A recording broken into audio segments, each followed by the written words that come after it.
Somos tudo que fizer você sorrir. Core Odontomédica.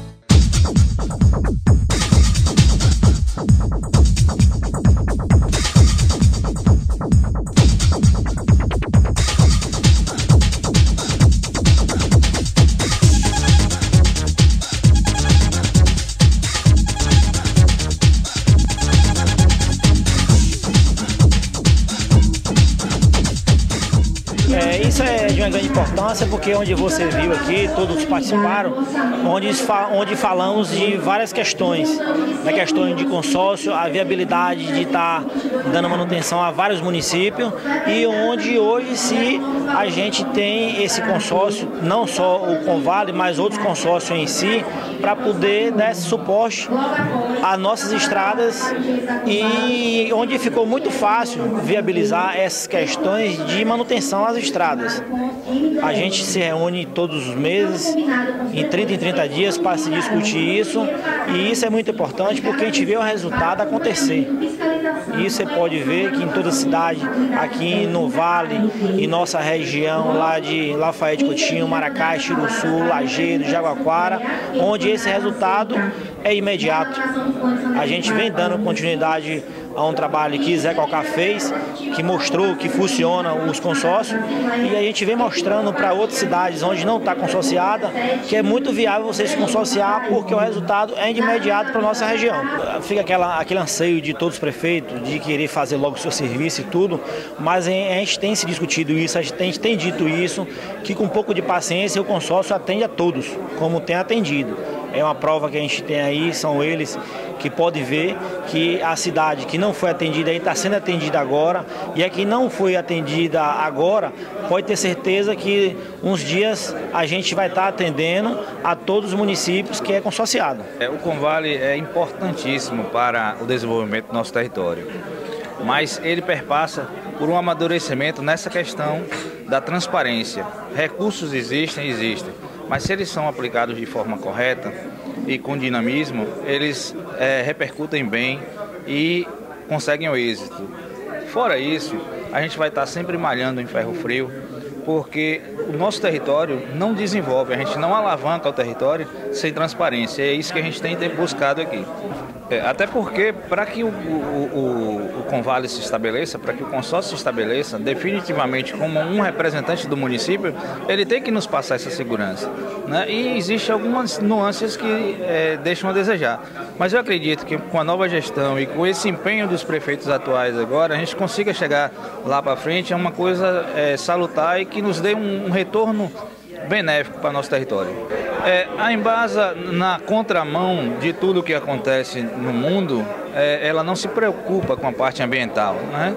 Então a gente buscou, junto à Embasa, com muita ênfase, a limpeza da barragem e a ampliação da estrutura da barragem, para que a gente tenha um ganho aí e consiga abastecer o nosso município durante mais 20 anos.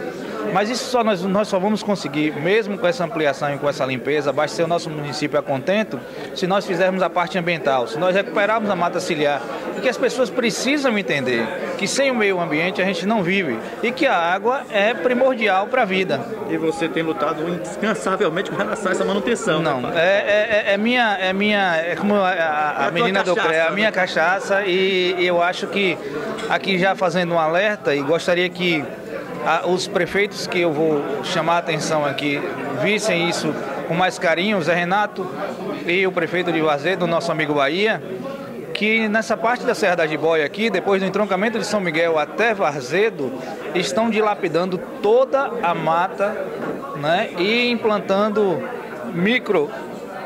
sítios, degradando o meio ambiente, que vai causar um impacto muito grande na estrada, porque vai começar a erodir e cair barrancos, como aconteceu recentemente.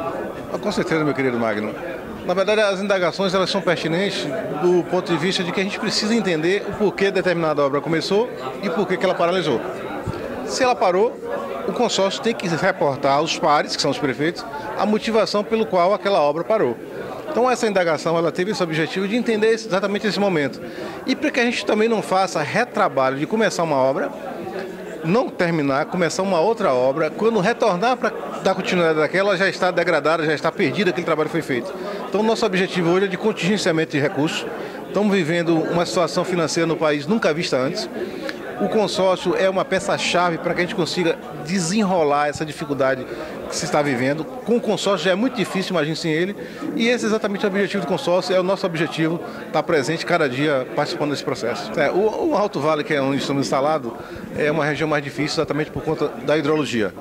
Nós estamos em município que chove muito pouco. O Irajuba, por exemplo, é um município que chove em torno de 600 milímetros por ano, em relação aqui ao baixo Vale de Quiriçá, que chove muito mais, de 800 a 1.000 milímetros por ano. Zona da Mata, né? Quanto à Zona da Mata, essa dificuldade é muito maior para a gente. Tem dificuldades gigantes com relação à água. Estamos agora brigando fortemente com um projeto que vai atender a 6 municípios, que é Itaquara, que é Irajuba, Planaltino, Maracás, Lajeado, Tabacal, Jaguaquara, no trecho em Trocamento de Jaguaquara. E é uma obra cara, uma obra que está situada em torno de 200 milhões de reais, já encaminhada ao Ministério da Integração através da Embasa e o Governo do Estado da Bahia. E estamos fortemente brigando com isso aí, porque a água para a gente é crucial. O desenvolvimento de municípios como Irajuba sem água, eu não consigo sequer levar uma empresa para lá, porque eu não tenho como suprir a demanda de água para ela. Uma empresa de produção de sucos de frutas, por exemplo, que demanda um volume de água considerável, mesmo que ela queira se instalar lá dentro, eu não tenho como abastecer de água. Então, nós temos brigas muito grandes com relação a isso. A água é um dos papéis fundamentais nesse momento. Transferência de responsabilidade é algo hoje marcante na vida dos pequenos municípios. Hoje nós temos diversos filhos adotivos. E esses filhos adotivos, além de imputarem um custo maior para os municípios que já estão, do ponto de vista financeiro, quebrados, ainda imputa aos municípios um ônus grave que é do índice de pessoal. Para que você tenha ideia, todo o recurso pago com verba federal dos programas federais, os índices incidem sobre o município. E nós não temos tido a sensibilidade do Tribunal de Contas e dos Ministérios Públicos com relação a isso. Obviamente que eles cumprem o papel de fazer cumprir a prestação de contas, né? Exatamente. Eles cumprem o papel...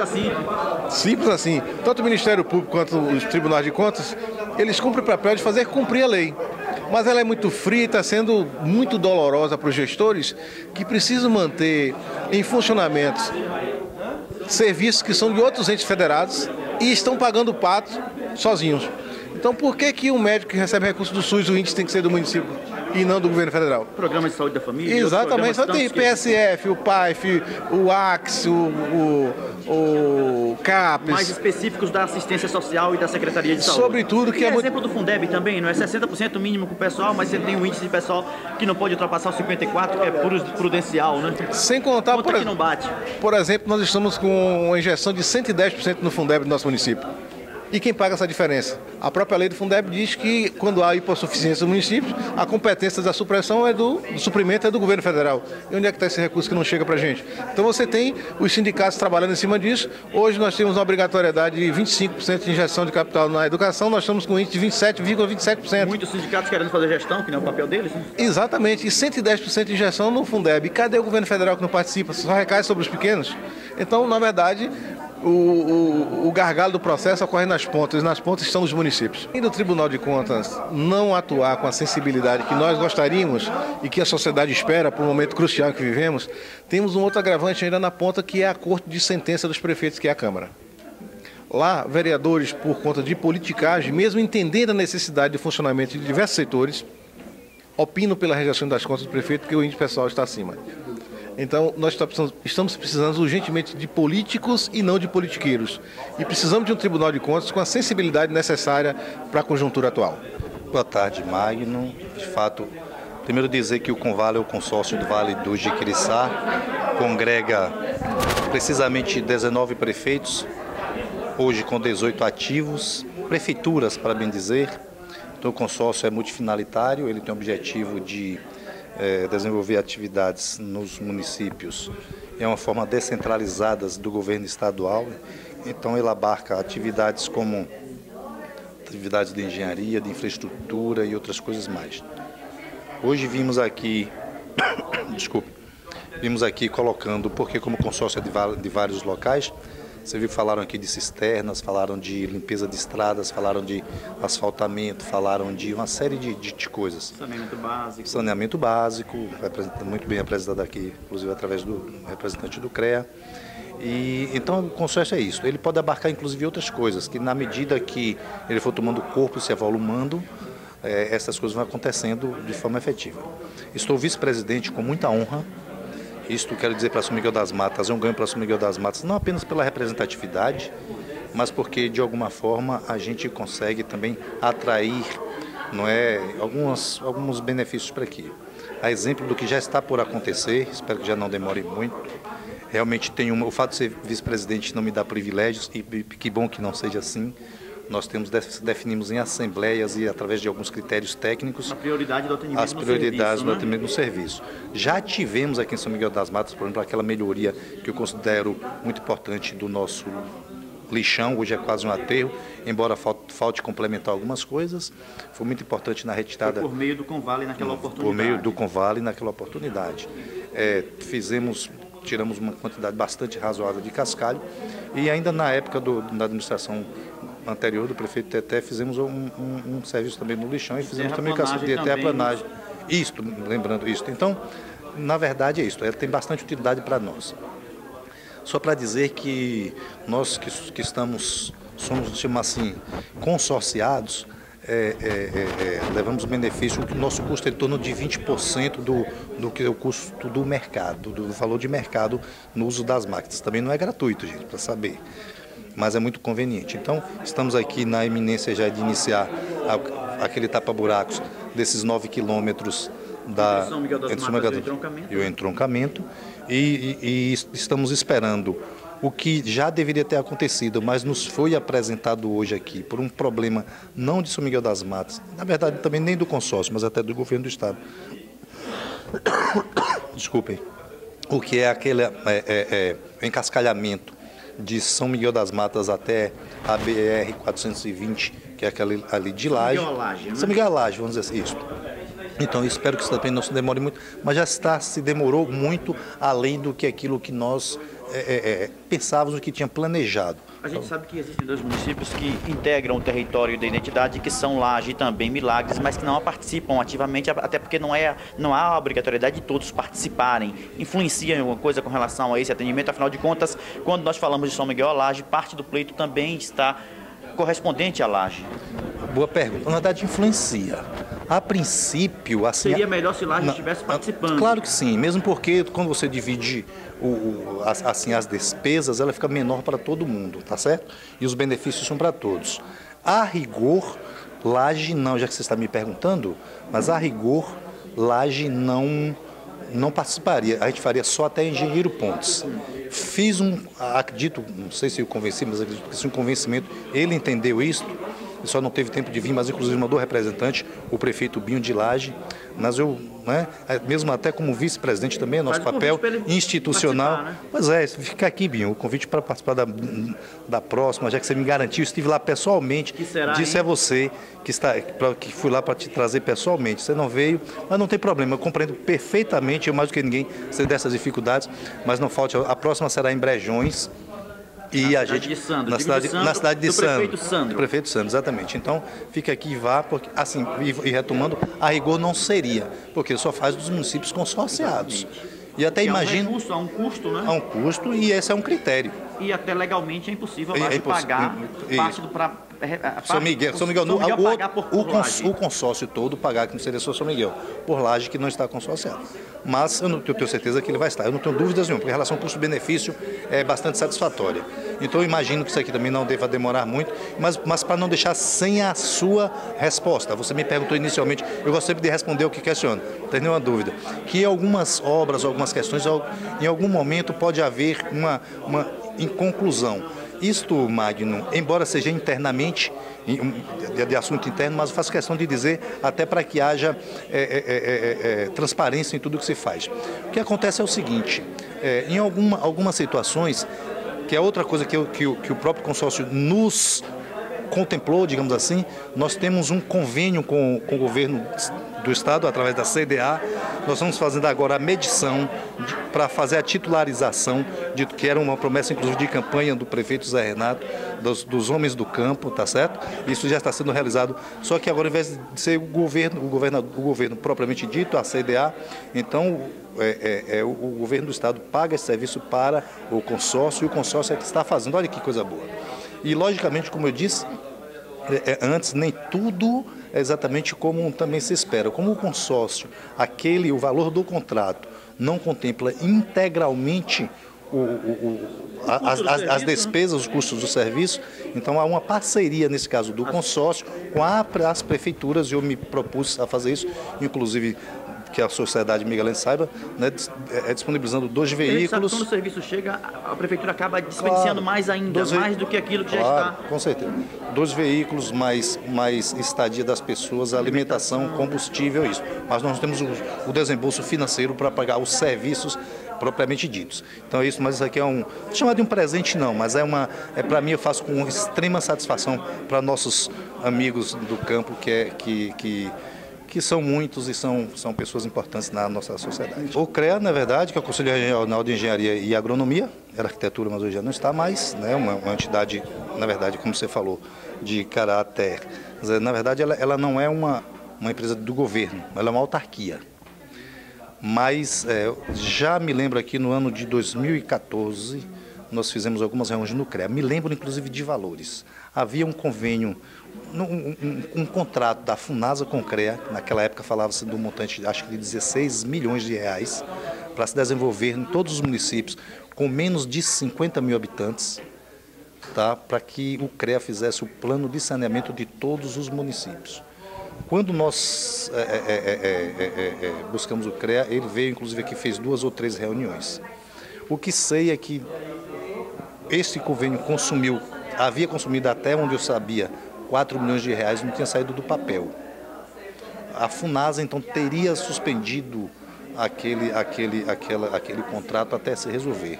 E ao que eu fiquei sabendo, o CREA deveria conseguir o dinheiro para complementar, que não fosse através da Funasa. Então, o CREA, tive numa reunião em Salvador, que o CREA iria buscar outros fundos, não sei por onde. Para resolver esse passivo. Resolver esse passivo. O fato é que eu estou vendo agora, parece que estão retomando. É do nosso interesse mesmo, porque já procurei a própria Funasa e procurei o próprio CREA. Esta é a razão porque está aqui a senhora Gabriela de Toledo, exatamente representando o CREA, para poder nos dar um esclarecimento sobre isso.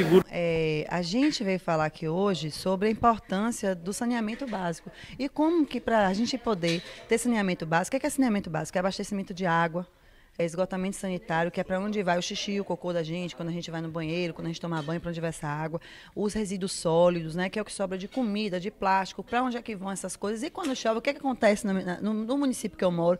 A minha casa alaga, como é que é isso? Então, o saneamento básico está preocupado com isso. Então, é um serviço público que ele depende da natureza, ele depende do ambiente. Por quê? Para a gente beber água, a gente vai pegar água da onde? Do rio.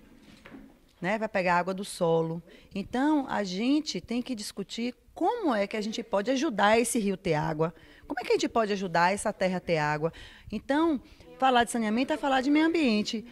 Como é que eu posso proteger o rio? Então, falar de vida, né? Falar da vida, onde o homem surge depois de 4 bilhões e 600 milhões de anos de evolução. O homem surge enquanto um bicho muito sofisticado e que precisa desse ambiente equilibrado. Então, a gente precisa proteger os biomas, precisa ter áreas que protejam os rios, precisa produzir agricultura, que traga serviços, que a água continue no solo. De forma mais enfática até, a gente pode falar o seguinte: a pecuária tem chegado com muita força aqui também na região, futuramente nem água para o gado vai ter, né? Isso. O que acontece? O que os estudos mostram? Que quando você tem a ecologia preservada e você faz a biodiversidade que chama, você vai conseguir ter água. Agora, quando você tira a biodiversidade e planta só pasto, que é a monocultura. Então, a monocultura, de qualquer tipo, ela é prejudicial, tanto para produzir boi quanto para produzir alimentos. Se eu faço uma monocultura de algodão, monocultura de feijão, monocultura de arroz, o solo perde a capacidade de produzir água. Porque o que faz produzir água é a biodiversidade, é a ecologia.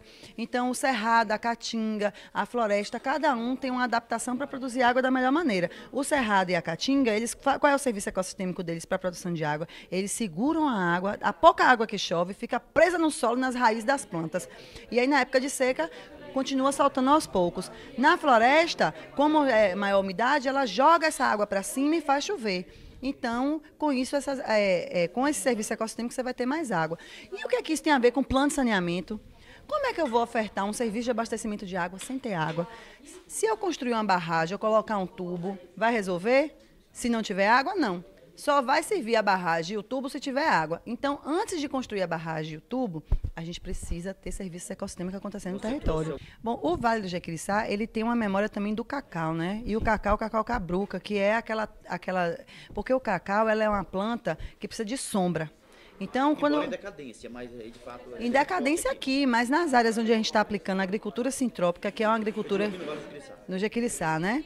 Isso. Então, tem áreas... Por que está em decadência? Justamente porque o modelo de produção fez com que ficasse inviabilizado, porque começou a dar doença, começou a perder a viabilidade econômica. Quando você produz ela numa lógica de agricultura que... A própria CEPLAC que existe em Laje e em Mutuípe estão em processo de quase fechando já. Né? Pois é, mas lá em Jaguaquara, por exemplo, tem a fazenda do Henrique Souza, e lá em Piraí do Norte tem a fazenda do Ernest Gotti, que hoje produzem cacau, conseguem não ter vassoura de bruxa no Baixo Sul, porque eles estão fazendo agricultura sintrópica, com isso eles conseguem diminuir as pragas e aumentar a produção.